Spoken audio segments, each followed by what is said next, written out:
tetapi sebagian anggota wudu tidak langsung dikerjakan.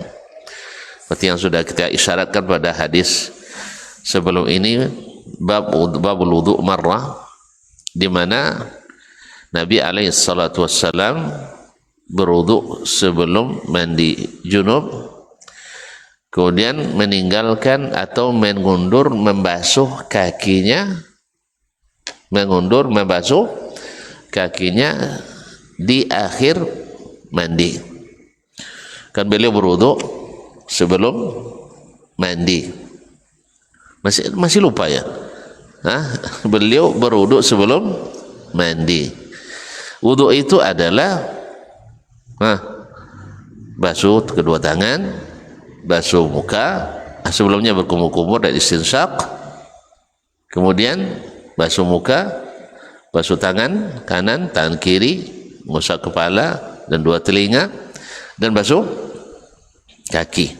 Nah, beliau sampai mengusap kepala dan telinga, kaki belum dibasuh, langsung mandi, menyiramkan air ke kepalanya 3 kali. Kemudian bagian kanan, kemudian bagian kiri, dan seluruh tubuh. Nah, setelah itu baru membasuh kakinya. Ini maksud daripada perkataan Imam Al-Bukhari rahimahullah, bab memisahkan antara mandi dan wudu. Artinya sebagian dari anggota wudu itu dibasuh di antara sebagian anggotanya di sela-sela dengan mandi dulu. Jadi tidak selesai wudu, tetapi wudu itu dilambatkan setelah mandi sebagiannya. Paham maksudnya? Nah, ai jawazuhu, makna itu Imam Al-Bukhari mazhabnya boleh memisahkan, membasuh sebagian anggota wudu dengan yang lain, tidak berurutan. Maksudnya tidak muwalat, tidak langsung.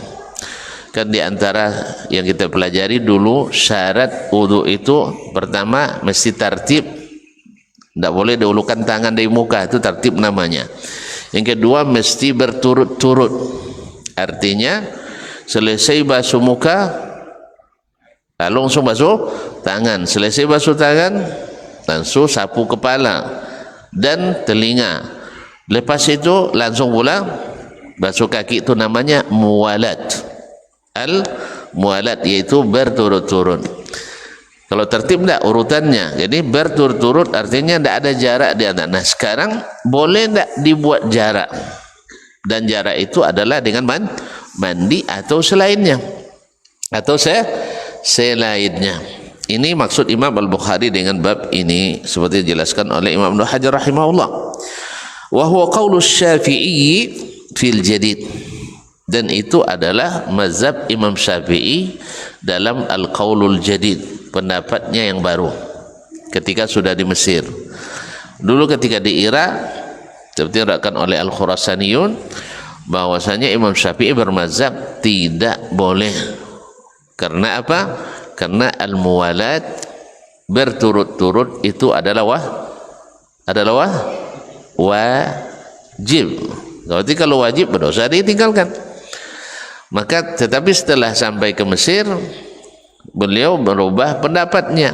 Wallahu alam, mungkin sebelumnya belum sampai hadis ini kepadanya, atau beliau mungkin memahami dengan paham yang lain, tapi setelah sampai di Mesir, setelah berdiskusi, berguru pada yang lain pula, maka dia pun berubah ijtihadnya. Nah, kemudian Syekh melanjutkan, Al-Imam Al-Bukhari rahimahullah melanjutkan, wa yuzkaru an Ibni Umar, dan disebutkan, ini dalam ilmu hadis disebut dengan sighatut tamrid. Sighatut tamrid artinya dengan bahasa pasif, bukan bahasa aktif. Apa makna bahasa pasif? Tidak dijelaskan subjeknya siapa. Tapi kalau bahasa aktif, subjeknya dijelaskan. Misalnya disebutkan Itu namanya, siapa yang menyebutkan? Tidak disebutkan. Tapi kalau yang bahasa aktif, sighatul jazm, fulan menyebutkan. Misalnya kalau dia katakan Nafi' menyebutkan dari Ibnu Umar, maka ini disebut juga dengan hadis mu'allaq. Dalam Sahih Bukhari disebut juga dengan hadis mu'allaq. Nah, hadis mu'allaq dalam Sahih Bukhari disebutkan oleh Imam Ibnu Hajar dalam Taghliqut Ta'liq, terbagi dua. Pertama dengan sighat jazm, dengan bahasa aktif tadi disebutkan siapa yang meriwayatkannya. Yang kedua dengan sighatut tamrid, dengan bahasa pasif, tidak disebutkan subjek atau yang mengatakannya. Kalau yang jenis pertama dengan bahasa jazm, pasti itu semuanya sahih. Semuanya sahih sampai kepada orang yang ditaklik hadisnya tadi. Taklik itu hapus ya? Hah? Taklik itu adalah, itu asal wajar mustalah, dihapus di awal sanadnya. Misalnya kan Ibnu Umar, Al-Bukhari rahimahullah bertemu dengan Ibnu Umar. Al-Bukhari bertemu dengan Ibnu Umar? Enggak, jauh. Al-Bukhari baru lahir tahun 100 94 sah. Ibnu Umar sudah wafat tahun 64 Hijriah. Bertemu enggak? Enggak, berarti riwayatnya sekarang terputus dari Syekh Al-Bukhari. Sah? Nah, kalau dihapus sanadnya dari Syekh Al-Bukhari dan seterusnya, itu namanya hadis mu'allaq. Dihapus di awal sanad. Kalau dihapus di akhir sanad, misalnya Ibnu Umar yang dihapus, diriwayatkan misalnya hadatsana Musa ibn Ismail, nah, disebutkan gurunya. Qala hadatsana misalnya Abdul Wahid ibn Ziyad, ada gurunya langsung. Kemudian qala hadatsana Al-A'mash, dari Al-A'mash sampai di Al-A'mash qala hadatsana misalnya Al-Aswad ibn Qais An-Nakhai, tabi'in, langsung dari Nabi sallallahu alaihi wasallam. Aswad ketemu sama Nabi? Enggak. Yang dihapus di sini siapa? Sahabat. Ini namanya mursal. Jadi yang dihapus di awal sanad namanya mu'allaq, yang dihapus di akhir sanad namanya mursal. Nah, sekarang wa yuzkar an Ibnu Umar, disebutkan dari Ibnu Umar, mu'allaq atau mursal? Mu'allaq, karena Syekh Al-Bukhari tidak disebutkan. Berarti sanad dari Syekh Al-Bukhari dan seterusnya tidak disebutkan, maka ini disebut dengan mu'allaq. Paham ya? Paham? Jamaknya mu'allaqat. Nah, al-mu'allaqat dalam Sahih Bukhari terbagi dua tadi. Ada dengan bahasa aktif, itu tajazm, disebutkan fa'ilnya, subjeknya. Misalnya rawa fulanun, si fulan meriwayatkan. Jelas? Tapi kalau sighatut tamrid, tidak diriwayatkan dari si fulan. Siapa yang meriwayatkan? Tidak disebutkan. Jelas? Baik. Nah, kalau yang jenis pertama biasanya diteliti oleh ulama, khususnya Ibnu Hajar rahimahullah, dia dapatkan semua yang bersigat jazm sahih sanadnya sampai kepada ta'liq tadi, yang dita'liq. Misalnya ini kan disebutkan dari Ibnu Umar.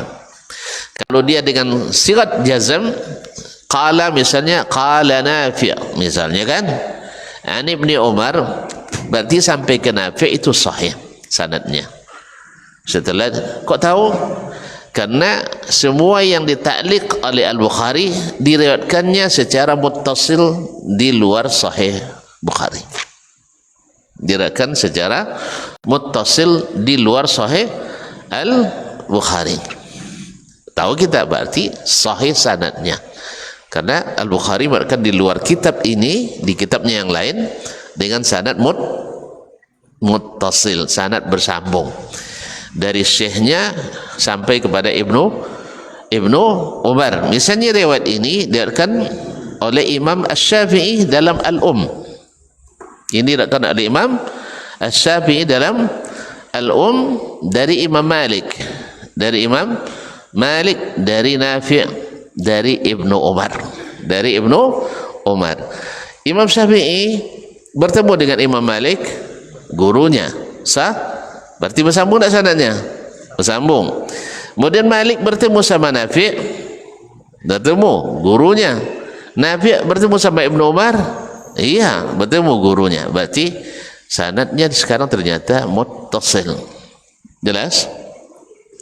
Nah, kenapa Imam Al-Bukhari menyebutkan dengan sighatut tamrid? Karena riwayatnya lafaznya beda, maknanya sama.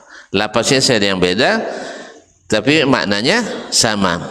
Karena di situ disebutkan annahu tawadda'a fis suqi duna rijlaihi. Ibnu Umar berwudu di pasar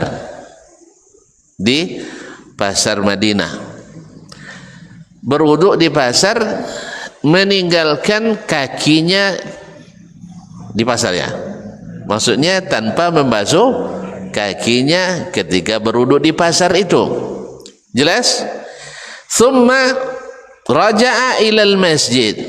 Setelah berwudu di pasar tadi, belum membasuh kakinya, dia kembali ke masjid. Dah, famasa ala khuffaihi thumma shalla. Lalu dia mengusap di atas dua khufnya, sepatu yang menutup mata kaki. Kalau sepatu tak menutup mata kaki boleh disapu? Enggak. Jadi khuf itu mesti menutup mata kaki. Kalau tidak, mesti dibuka. Bagaimana dengan kaos kaki? Ada khilaf di antara para ulama. Kalau khuf tidak ada khilafnya, tapi kalau kaos kaki ada khilafnya. Wallahu alam, az-zahir, maka kaos kaki mengambil hukum al-khuf juga, karena membukanya sama juga repotnya dengan membuka sepatu. Jelas? Membukanya sama dengan membuka sepatu, maka diboleh pula mengusap kaos kaki dengan syarat yang diterapkan pada al-khuffaini juga. Ya, disyarat yang dilakukan pada al-khuffaini. Sebagian ulama mensyaratkan syarat tambahan. Syarat tambahannya apa?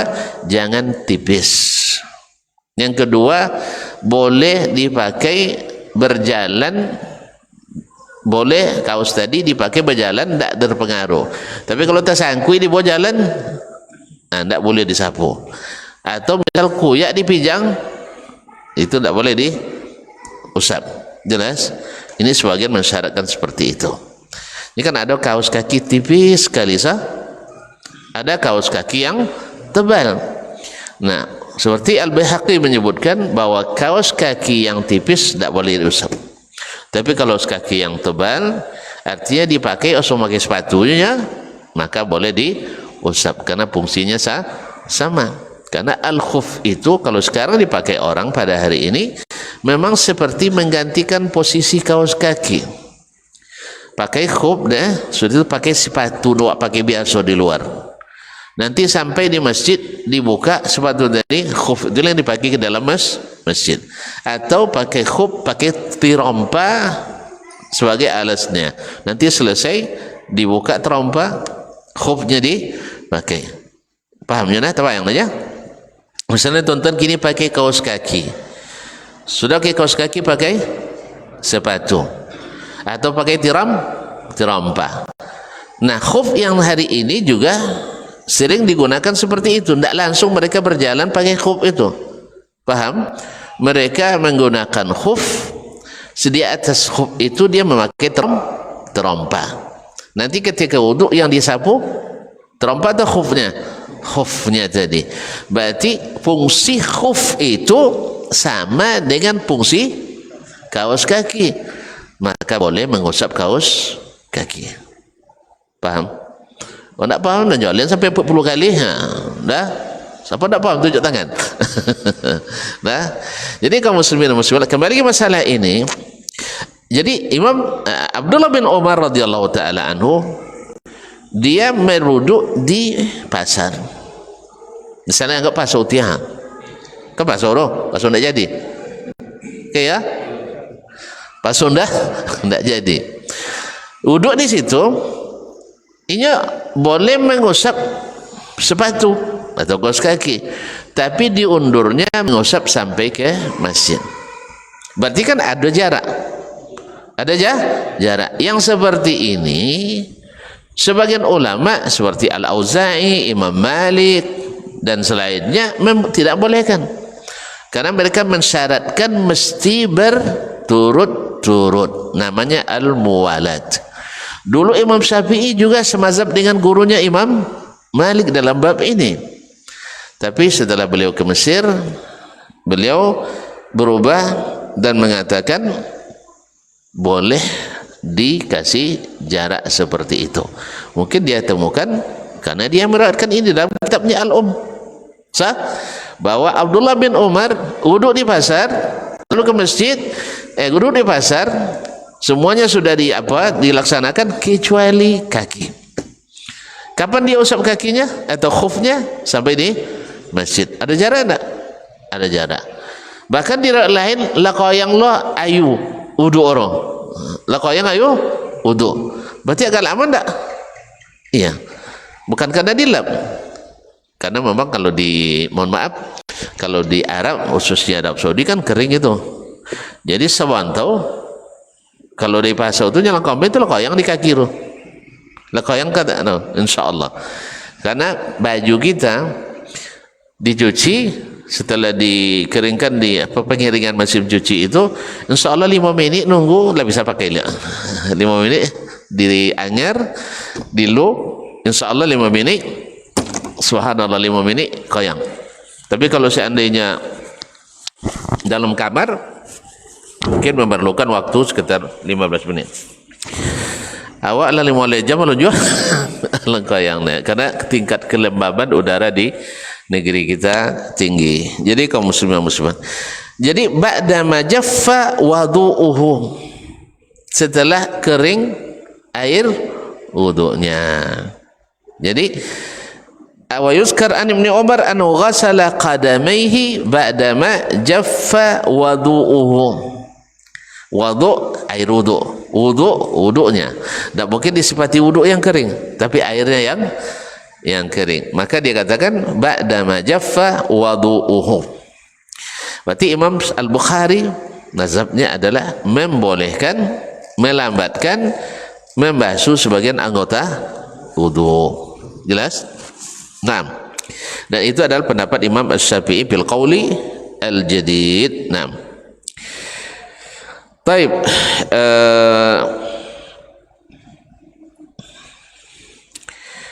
alasan beliau adalah karena yang penting adalah melaksanakan apa yang wajib.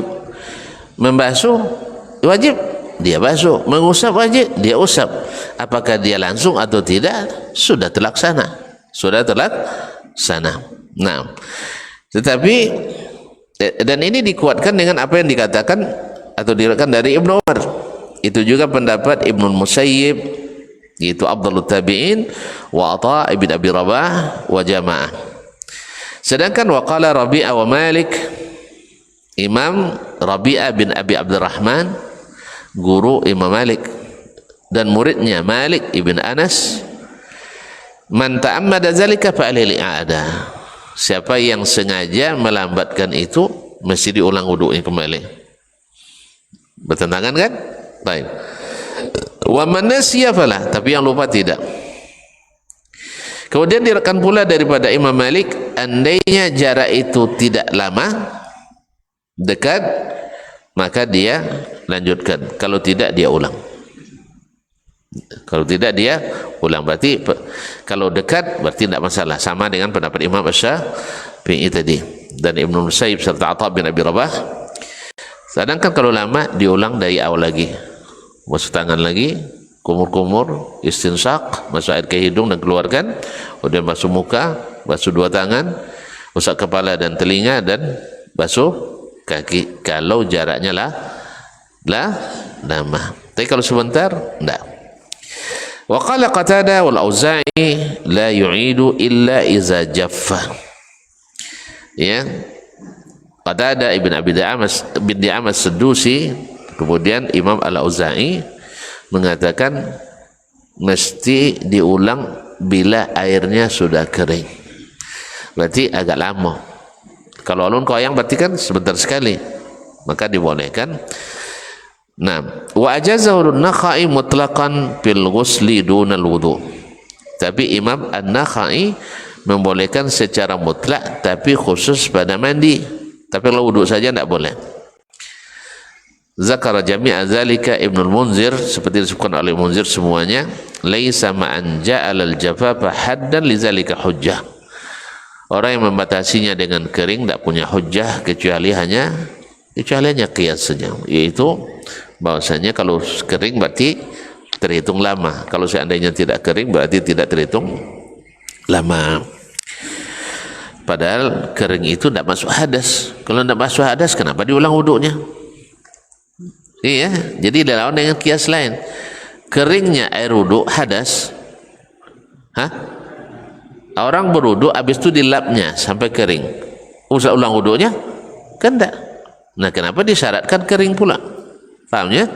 Oleh sebab itu maka kias orang itu dibalas pula dengan kias.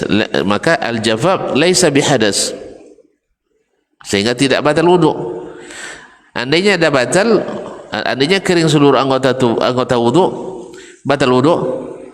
Enggak. Oleh sebab itu syarat ini tidak punya hujjah, seperti kata Imam Ibnul Munzir Asy-Syafi'i rahmatullahi taala alaihi. Kemudian qala al-Imam Al-Bukhari menyebutkan hadis ini, qala hadatsana Muhammad ibn Mahbub, telah menceritakan kepada kami Muhammad ibn Mahbub Al-Basri. Muhammad ibn Mahbub Al-Basri qala hadatsana Abdul Wahid, telah menceritakan kepada kami Abdul Wahid, yaitu Abdul Wahid ibn Ziyad Al-Basri. Qala, dia berkata hadatsana Al-A'mash, telah menceritakan kepada kami Al-A'mash, yaitu Sulaiman ibn Mahran Al-Kahili Abu Muhammad Al-A'mash Al-Kufi. Naam. An Salim ibn Abil Ja'ad, dari Salim ibn Abil Ja'ad Al-Kufi, an Quraib Maula ibn Abbas, dari Quraib Maula ibn Abbas. Maula artinya adalah mantan hamba sahaya yang dimerdekakan olehnya sehingga dia punya wala. Wala ini sampai pada menjadi ahli waris. Jadi ada wali waris namanya al-mu'taq wal mu'taqah, yaitu hamba yang dimerdekakan atau hamba perempuan yang dimerdekakan. Cuman urutannya paling akhir. Nah, paling akhir karena dia juga bergabungnya paling akhir. Nah, kalau kita sejak lahir. Nah, kalau dia paling akhir. Sahih? Maula, orang yang memerdekakan paling akhir. Kalau kita sejak lahir dan melekat jadi ahli waris. Weh, sejak lahir lah ada hubungan jaya. Wih, sejak lahir lah ada hubungan jaya. Alah, bahkan sebelum lahir lah ada hubungan jaya. Kalau dia sok-sok amat dia waktu itu kan capek lah orang ya kan dia. Itu dia. Sudah ada nah. Sedangkan yang dimerdekakan wala itu paling akhir, maka dia pun harus menerima paling akhir. Kalau tidak ada baru maula atau al-mu'taq wal mu'taqah.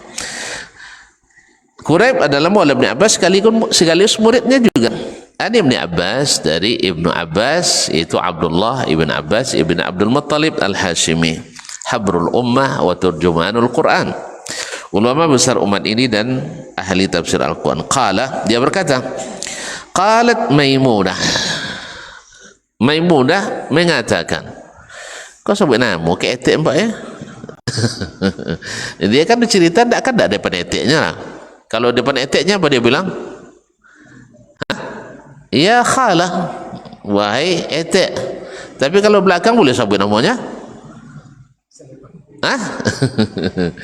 Enggak, kalau sabut dia etek dan Maimunah, enggak ada. Maimunah mengatakan, Maimunah radhiyallahu anha, yaitu Maimunah bintul Haris Al-Hilaliyah, saudari perempuan dari ibu Ibnu Abbas, Safiyah bintul Haris Al-Hilaliyah. Siapa lagi? Hah?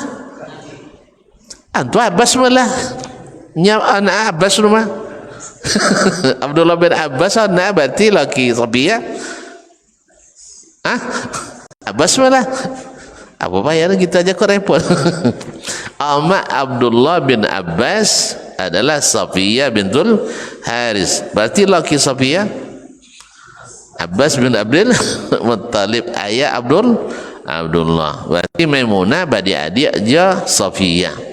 Makanya Maimunah istri Nabi etek Abdullah bin Abbas, dan ya etek kan sama dengan ibu sendiri. Sah? Al khalatu bimanzilatil kata Nabi alaihi salatu wasallam. Etek itu sama kedudukannya dengan ibu. Etek sama kedudukannya dengan ibu. Nah, seperti apa kita pada ibu kita, seperti itulah kita pada etek kita. Nah, azan? Tayyib, Masya Allah. Silakan.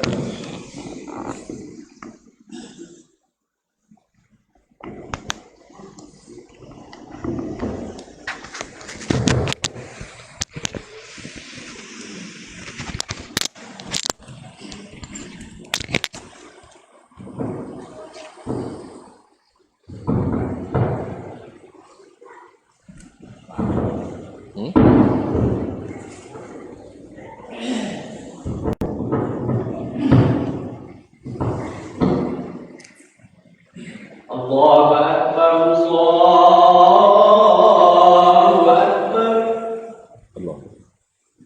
Allahu Akbar,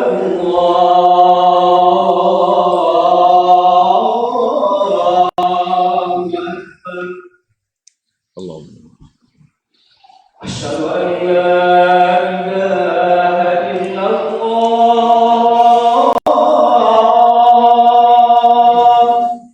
asyhadu an la ilaha asyhadu an la ilaha illallah,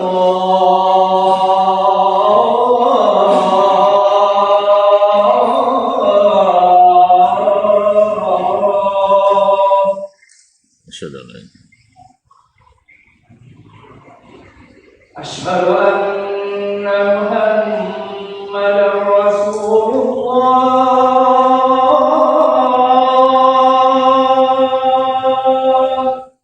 asyhadu anna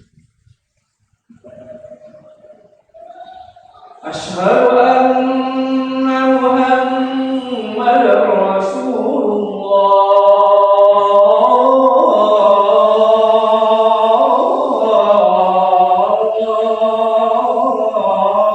asyhadu anna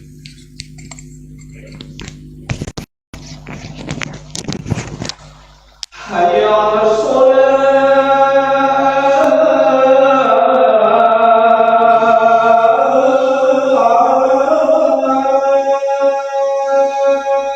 asyhadu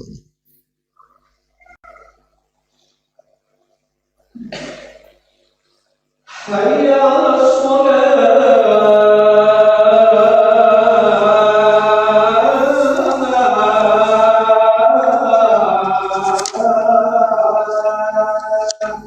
la hawla wala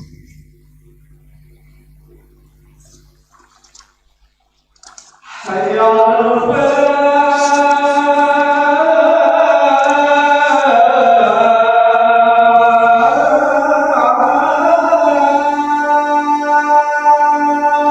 la hawla wala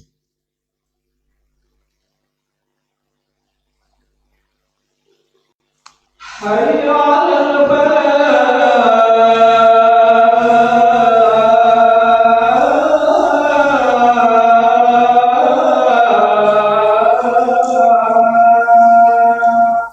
la hawla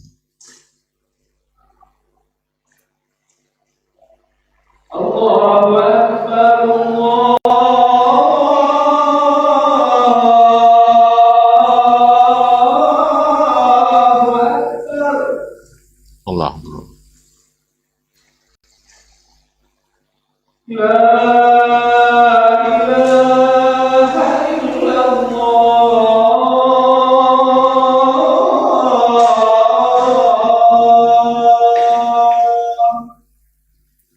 وأشهد أن لا إله إلا الله اللهم رب الصلاة القائمة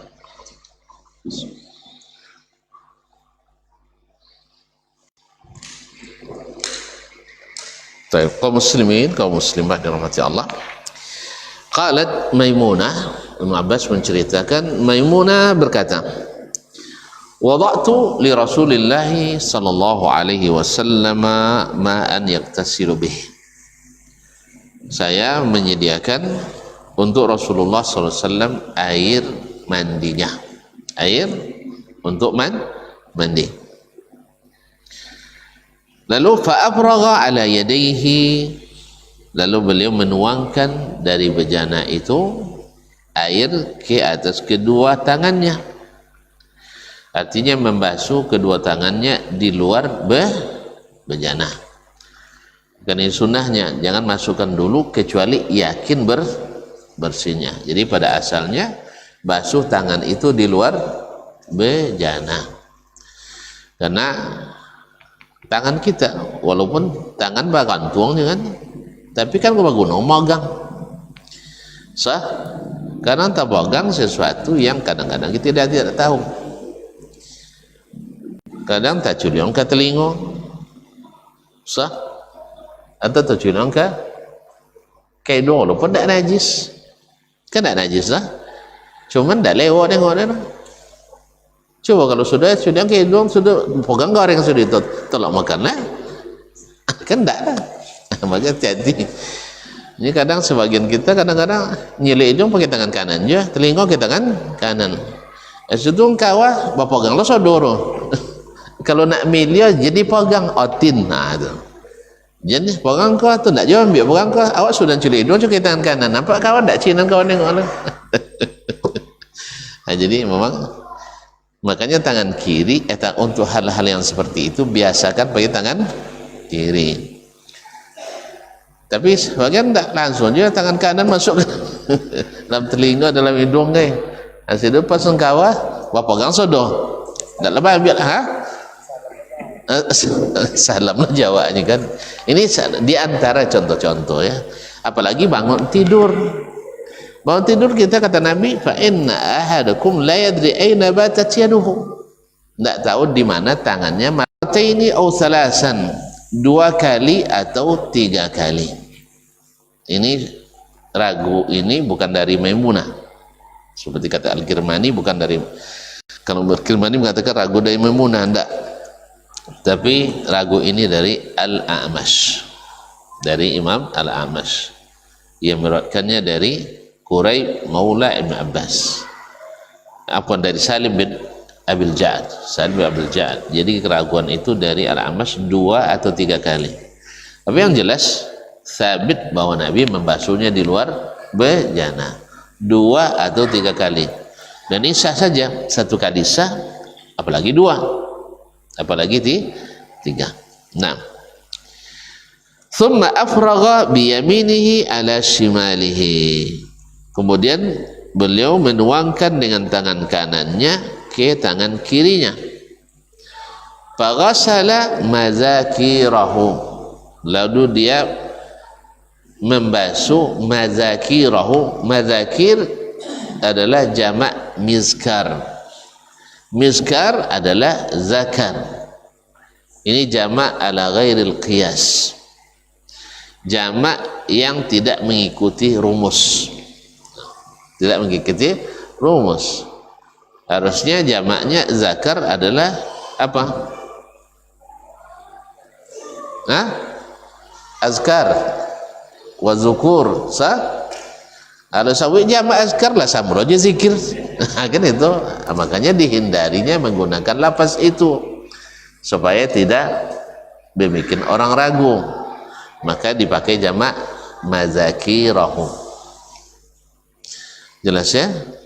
Nak jen sabula apa lo zikir kan dibasuh je kan. Ini kadang kalau salah baca itu akibatnya. Tapi yang paling sering dijamakkan dengan jamak zukur. Nah, padahal kenapa dijamakkan? Padahal zakar itu kan cuma satu. Tidak ada orang yang zakarnya banyak kan?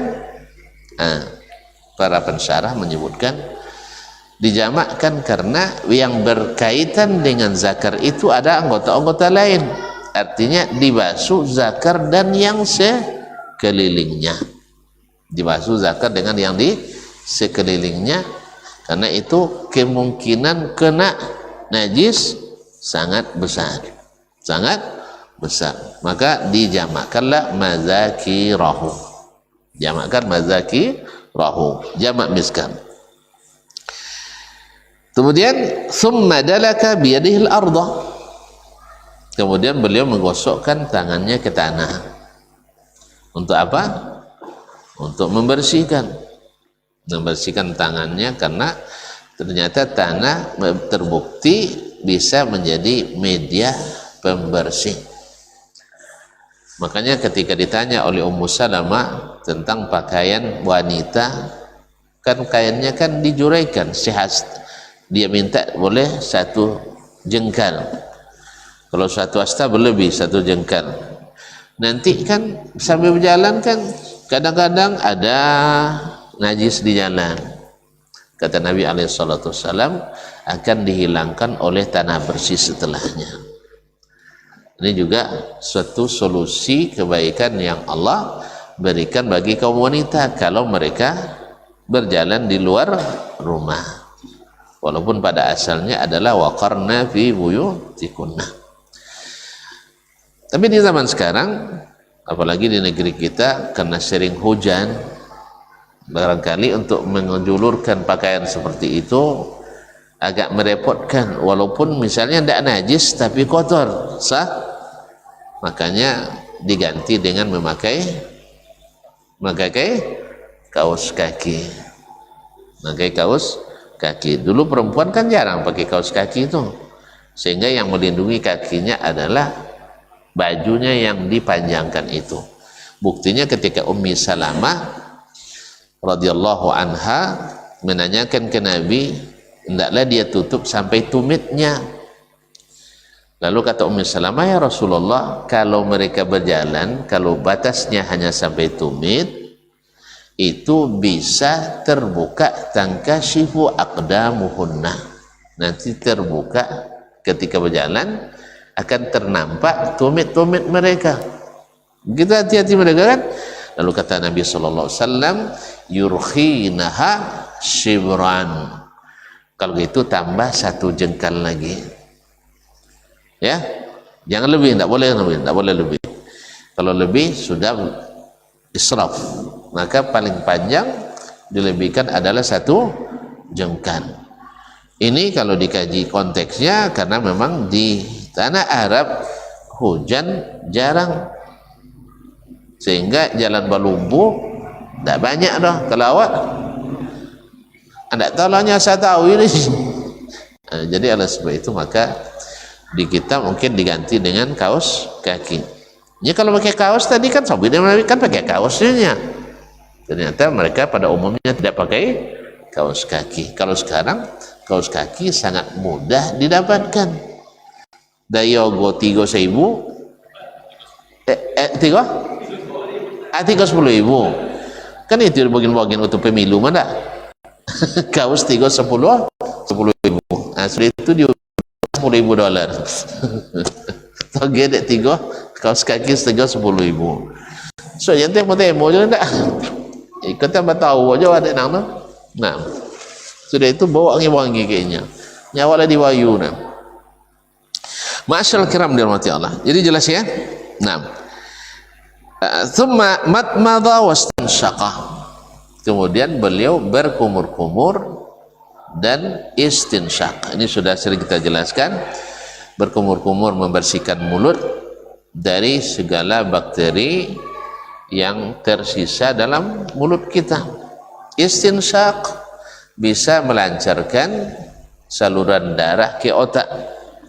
Bahkan sabit juga dalam penelitian ahli kesehatan, di antara pencegahan yang terbaik dari stroke otak adalah dengan istinsyak wa baligh fil istinsyak, yaitu beristinsyak benar-benar bersungguh-sungguh sampai serasa pening atau serasa nak bersin.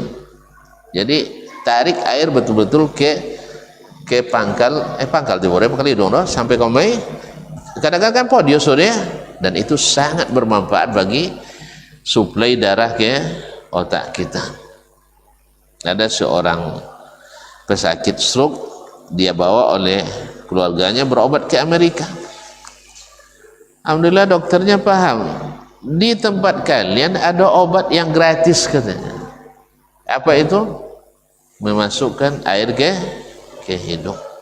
Alhamdulillah.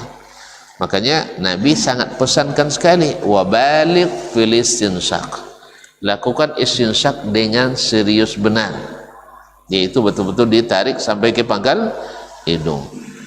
Cuman masalah kadang ayu pakai logi kan, itu masalahnya.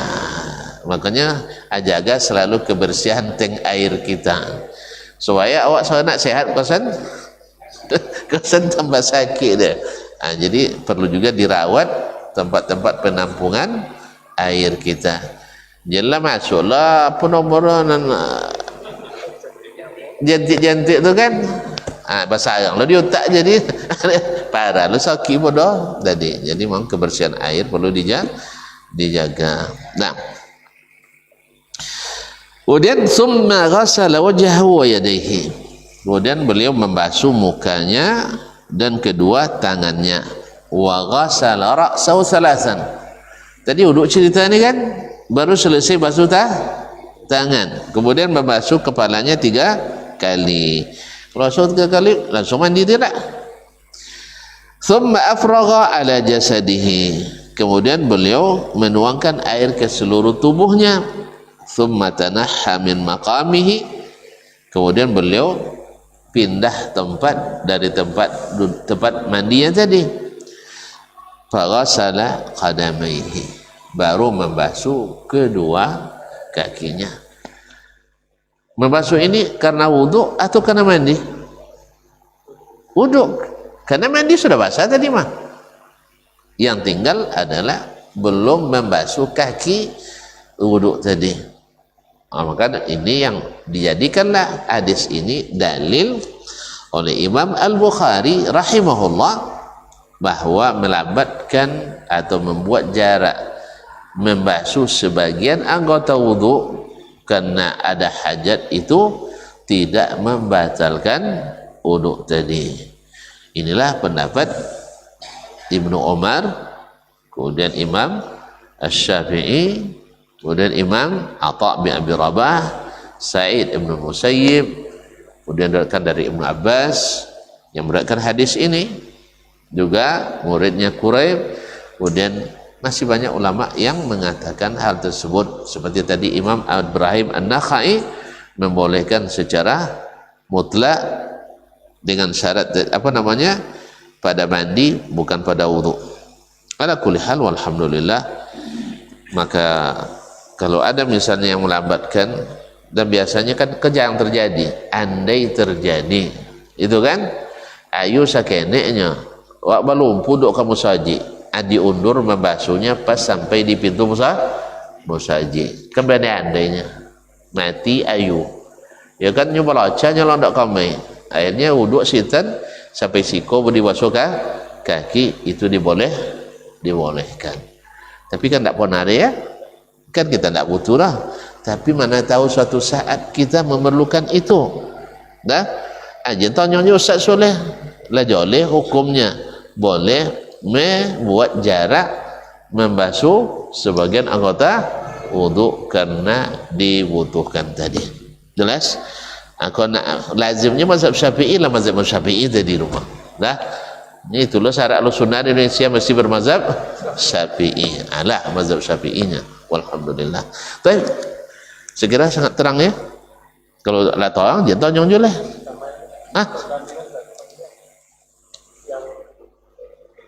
ajaran yang lalu itu boleh sempurna baru kalau yang sisakan Iya. Enggak juga sebelumnya disebutkan dulu. Ketika babul wudu'i marratan sudah kita singgung juga bahwa Nabi hadis yang sama. Cuma Syekh Imam Al-Bukhari di sana melalui Musa bin Ismail At-Tabuzaki, sedangkan di sini melalui Syekh Muhammad Mahbub Al-Basri. Dua-duanya boleh. Dua-duanya boleh. Disempurnakan boleh, diundur juga boleh. Adapun sebabnya wallahu alam, sebagian mengatakan sudah sebutkan sebelumnya juga bahwa tempat mandi Nabi itu adalah lantainya tanah. Jadi kalau dia basuh dari awal, nanti di akhir mesti basuh lagi, maka dia lambatkan. Ini kadang-kadang karena ada kebutuhan tadi. Seperti yang juga dilakukan oleh Abdullah bin Umar tadi. Jadi dia baru mengusap sampai di dekat masjid. Di pasar enggak, karena mungkin di jalan kalau dibasuh akan hinggap debu-debu pasar itu. Malumlah debu basuh kan beza dengan debu lain. Wallahu a'lam. Jadi kalau memang dibutuhkan, maka boleh dilambatkan, walaupun pada asalnya disempurnakan. Sah? Kalau disempurnakan tidak ada khilaf, tapi kalau ketika tidak disempurnakan baru terjadi khilaf, karena mereka menganggap muwalat berturut-turut itu wajib. Nah, sedangkan sebagian mengatakan tidak wajib. Nah, bagi yang mengatakan wajib tetap tidak boleh, tapi bagi yang mengatakan tidak wajib, dalilnya kuat, amalan Nabi, amalan sahabat. Wallahu ta'ala. Terima kasih dan mohon maaf. Wabillahi taufiq wal hidayah. Wallahu ta'ala alam. Wassallallahu ala nabiyyina Muhammad wasallam. Wa subhanakallah bihamdik asyhadu an la ilaha illa anta astaghfiruka wa atubu ilaik. Wassalamualaikum warahmatullahi wabarakatuh.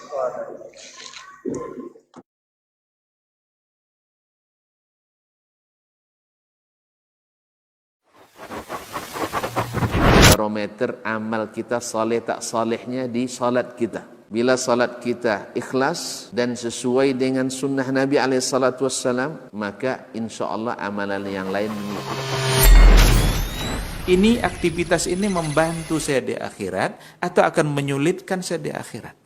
Kalau seandainya perbuatan itu ternyata akan menyulitkan kita di akhirat kelak, tinggalkan perbuatan itu. Anta ni'mal jund. Kamu adalah sebaik-baik prajurit. Coba lihat. Kamu adalah sebaik-baik prajurit. Maka tujuannya adalah menghancurkan kehidupan rumah tangga.